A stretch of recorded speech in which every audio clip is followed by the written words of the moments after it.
Hi friends, I'm Tilak. You're watching Tech May Be Unique, and today we're going to see how to unmerge the cell. If you're having some merge cells or merged on your Excel, you just unmerge the cell by using this simple option on your Microsoft Excel web on your computer. And if you're new to this channel, make sure to click on subscribe button below. We just quickly move on to the video. So how to unmerge the cell on your Microsoft Excel web, I just going to show in this video. So to unmerge the cell on the Microsoft Excel on your computer, first of all select the cell. For an example, this cell has been merged.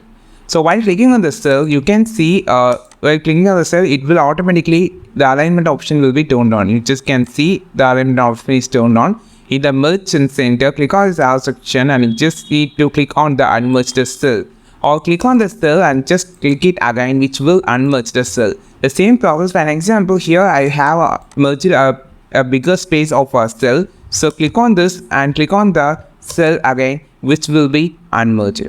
This is how you just unmerge the cell on your Microsoft Excel web on your computer.